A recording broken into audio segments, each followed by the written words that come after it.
देश के कई राज्यों में मंदिर और मस्जिद का विवाद देखने को मिलता है। हिंदू संगठन भी कभी अवैध मस्जिद तो कभी अवैध मजार का पता लगाते रहते हैं और उसे ध्वस्त करने की मांग भी करते रहते हैं। इसी तरह का मामला उत्तर प्रदेश के बरेली जिले से सामने आया है, जहां हिंदू संगठनों ने एक मस्जिद को यह कहते हुए ध्वस्त करने की मांग की है कि ये मस्जिद अवैध है और मस्जिद की ज्यादातर हिस्सों को तालाब की जमीन पर बनाया गया है, जिसके बाद से इलाके में बवाल मचा हुआ है। लेकिन फिलहाल जो खबर बरेली से सामने आई है उसने सबको हैरान कर दिया है। नमस्कार, कैपिटल टीवी उत्तर प्रदेश देख रहे हैं आप और मैं हूं आपके साथ दिव्या सिंह। इस खास प्रोग्राम पर्दाफाश में आपका स्वागत है। पर्दाफाश में बात होगी बुलडोजर के खौफ की।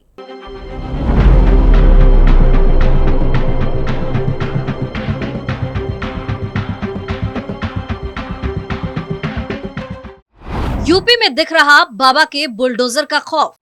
खुद ही मस्जिद को तोड़ रहे मुस्लिम लोग। हिंदू संगठन की मांग पर हुआ एक्शन। अब इलाके में मच गई अफरा तफरी। बरेली के मीरगंज में मुस्लिम समाज ने कुछ ऐसा किया है जिसको जानकर हर कोई हैरान है। जहां मुसलमानों ने विवादों से बचने के लिए खुद पहल करते हुए तालाब की जमीन पर बनी अवैध मस्जिद के एक हिस्से को तोड़ना शुरू कर दिया। हालांकि मस्जिद के हिस्से को तोड़ने से पहले मुस्लिम समाज के लोग प्रशासन से मिले और खुद ही अवैध निर्माण को हटाने के लिए अपनी इच्छा जताई, जिससे कुछ मौलाना गैंग भी बौखला उठा, लेकिन चाह के भी कुछ नहीं कर सका।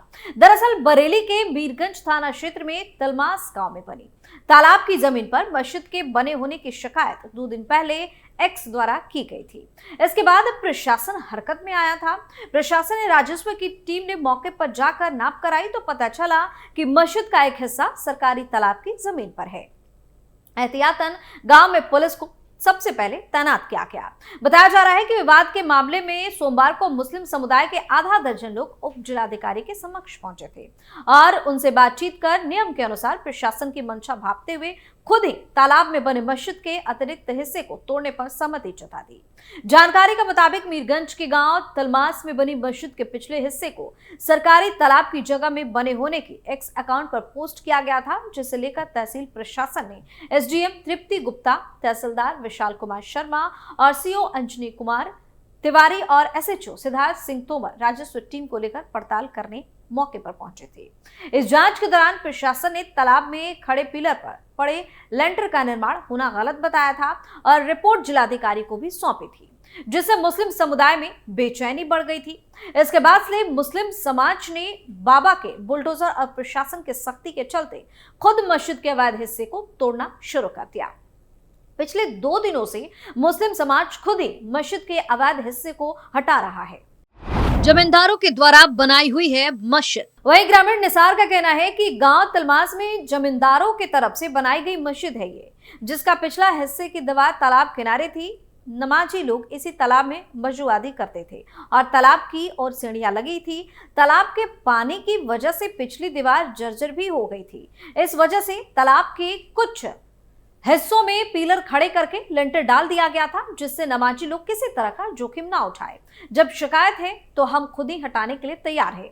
मस्जिद कमेटी और मुस्लिम समाज की तरफ से इस कदम को क्षेत्र में शांति बनाए रखने के लिए उठाया गया साहसिक कदम बताया जा रहा है।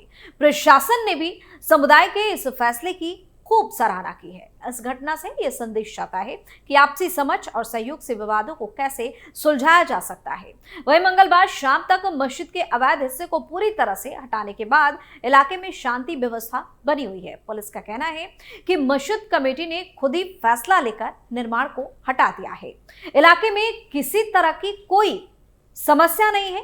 मस्जिद के इमाम ने बताया कि शिकायतकर्ता ने आरोप लगाया है और कहा है कि मस्जिद का निर्माण तालाब में हो रहा है। ये मस्जिद लगभग 100 साल पुरानी है। थोड़ा सा छज्जा निकालकर वजूखाना बनाया था और कोई अवैध निर्माण नहीं है। 3-4 फीट तालाब की ओर से छज्जा है। हमारे गांव में सब कोई अमन चैन से रहते हैं। गांव के एक युवक ने ट्वीट कर दिया तो ये मामला सुर्खियों में है। डिप्टी कलेक्टर तृप्ति गुप्ता ने बताया कि मस्जिद का जितना हिस्सा तालाब में है उसे तोड़ने के लिए मुस्लिम समाज के लोग स्वयं ही तैयार हैं। मस्जिद को वो तोड़ रहे हैं। इस मामले को लेकर गांव में पूरी तरह से शांति है। किसी प्रकार की कोई विवाद की स्थिति देखने को नहीं मिल रही है। बहराइच में दिखा बुलडोजर का डर। अक्टूबर 2024 में खबर सामने आई। बहराइच जिले के महाराजगंज में प्रशासन द्वारा तोड़फोड़ की कार्रवाई के डर से दुकानदार अपनी दुकानों को खाली करने लगे।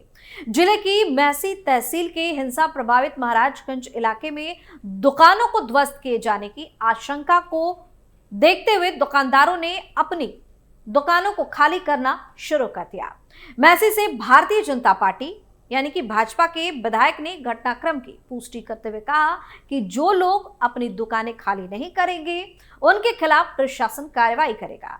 हालांकि उत्तर प्रदेश विधानसभा में नेता प्रतिपक्ष माता प्रसाद पांडे ने घटना की उच्च स्तरीय न्यायिक जांच और दोषियों के खिलाफ सख्त कार्रवाई की मांग की। मैसी से भाजपा विधायक सुरेश्वर सिंह ने कहा कि लोग अपनी दुकानें खाली कर रहे हैं, जो लोग अपनी दुकानें खाली नहीं करेंगे उनके खिलाफ प्रशासन कार्रवाई करेगा। सिंह ने कहा कि पहले चरण में दुकानों के खिलाफ जारी नोटिस के अनुसार जिन दुकानों को तोड़ा जाना है उनमें 3 हिंदुओं और 20 दुकानें मुसलमानों की हैं। जो दुकानें निर्धारित मानदंडों का उल्लंघन करती है उन पर कार्रवाई होगी, फिर चाहे वो हिंदू हो या फिर मुसलमान। कहा गया कि दूसरे चरण में देखना होगा कि ऐसी कितनी दुकानों पर कड़ी कार्रवाई देखने को मिलती है। कुल मिलाकर करीब 50 दुकानें हैं। 1-2 दुकानों को छोड़कर महाराजगंज बाईपास पर अधिकांश दुकानों पर कार्रवाई हो सकती है। किराए की दुकान में काम कर रहे सोनी मौर्य ने कहा कि महाराजगंज से 8 किलोमीटर दूर भगवानपुर में मेरी दुकान है। मकान मालिक ने मुझे बताया कि उसकी दुकान पर अतिक्रमण का नोटिस लगाया गया है। अगर दुकान तोड़ी जाती है तो आपको नुकसान होगा, इसलिए बेहतर है कि आप दुकान खाली कर दें। इसलिए हम अपना सामान लेकर भगवानपुर जा रहे हैं। एक अन्य दुकानदार ने आरोप लगाया कि पिछले साल नपाई के बाद 28 फुट मानक बताकर दुकान छोड़ दी गई थी, लेकिन इस बार 60 फुट मानक का नोटिस दे दिया गया है। उसने ये भी आरोप लगाया कि कस्बे में सैकड़ों दुकानें हैं तो सिर्फ 23 के खिलाफ कार्रवाई क्यों हो रही है। स्थानीय निवासी सबीना रानी जायसवाल ने भी एक तरफा कार्रवाई का विरोध करते हुए अपना दर्द बयां किया। समाजवादी पार्टी के नेता ने क्या कहा? जिलाधिकारी मोनिका रानी ने यहां बताया कि महाराजगंज में सड़क चौड़ीकरण का काम होना है, इसलिए अतिक्रमण हटाने की कार्रवाई की जाएगी। इसके लिए लोक निर्माण विभाग और तहसील प्रशासन के स्तर पर काम किया जा रहा है। प्रदेश विधानसभा में नेता प्रतिपक्ष और समाजवादी पार्टी के वरिष्ठ नेता माता प्रसाद पांडे घटनास्थल का दौरा करने के लिए बहराइच रवाना होने वाले थे, लेकिन उन्हें ऐसा करने से रोक दिया गया, जिसकी अग्रिम सूचना उन्हें लखनऊ में ही दे दी गई थी। पांडे ने कहा कि मुझे बहराइच जाना था, लेकिन उन्होंने पहले ही मुझे नोटिस भेज दिया और कहा कि मैं वहां नहीं जा सकता। पहले यह नोटिस नगर थाना प्रभारी के माध्यम से जिलाधिकारी के हस्ताक्षर के साथ आया। अब जिलाधिकारी की तरफ से नोटिस आया है कि अगर आप यहां आए तो हालात और ज्यादा खराब हो जाएंगे। बहराइच जिले की मैसी तहसील के महाराजगंज में दुर्गा पूजा शोभा यात्रा के दौरान उस समय में धार्मिक स्थल के बाहर तेज आवाज में संगीत बजाने को लेकर हिंसा भड़की थी, जिसमें राम गोपाल मिश्रा जो 22 वर्ष के थे उनकी गोली लगने से मौत हुई थी।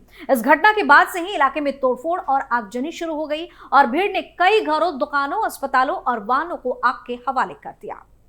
खुद से ही घरों को तोड़ रहे लोग। वहीं उत्तर प्रदेश के संभल में विवाद देखने को मिला। शाही मस्जिद के सर्वे से शुरू हुए विवाद के दौरान एक 500 साल पुराना मंदिर का मुद्दा सामने आया। इस मामले में प्रशासन ने जांच पड़ताल के बाद मंदिर को खोलने का फैसला किया। जांच में पता चला कि इस मंदिर को 46 साल पहले 2 समुदाय में विवाद के बाद कर दिया गया था। अब वहां के मुस्लिम निवासियों ने अपने घरों को तोड़ना शुरू कर दिया है, जिसे उन्होंने मंदिर की संपत्ति पर अतिक्रमण करने के बाद बनाया था। जिला प्रशासन इस मामले को लेकर काफी सख्त है। पूरे इलाके में सीसीटीवी कैमरे लगा दिए गए थे। वहीं प्रशासन की तरफ से व्यापक अतिक्रमण विरोधी अभियान भी शुरू किया गया, जिसके तहत उन सभी जगहों को मुक्त कराया जाएगा जिस पर अतिक्रमण किया गया हो। प्रशासन के इस एक्शन को लेकर वहां के नागरिक काफी सतर्क हैं। मीडिया से बात करते हुए संभल के उस इलाके में रहने वाले एक नागरिक ने बताया कि हम खुद अपने घर को इसलिए तोड़ रहे हैं जिससे कि हम अपनी कुछ कीमती चीजों को बचा सके। उनका कहना है कि अगर हम ध्वस्तीकरण का काम प्रशासन पर छोड़ देते हैं तो हमारे पास शायद कुछ भी ना बचे। उत्तर प्रदेश पावर कॉर्पोरेशन द्वारा संभल के अल्पसंख्यक बहुल इलाकों में छापेमारी की जा रही है। जांच के दौरान अब तक दर्जनों घरों में बिजली चोरी पकड़ी गई। इन सभी घरों पर 10,000 रुपए का जुर्माना भी ठोका गया है। प्रशासन अतिक्रमण विरोधी और बिजली चोरी विरोधी अभियान चला रही है। कानून और व्यवस्थाओं को बनाए रखने के लिए अधिकारियों ने इलाके में भारी पुलिस बल भी तैनात कर दिया है। पर्दाफाश में फिलहाल के लिए इतना ही। देखते रहिए कैपिटल टीवी उत्तर प्रदेश। नमस्कार।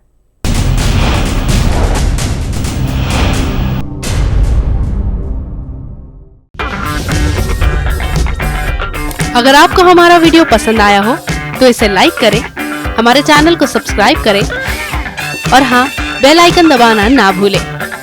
ताकि आप तक हमारे वीडियो की नोटिफिकेशन पहुंचती रहे। आप अपना सुझाव हमें कमेंट बॉक्स में दे सकते हैं। हमारे साथ जुड़ने के लिए शुक्रिया।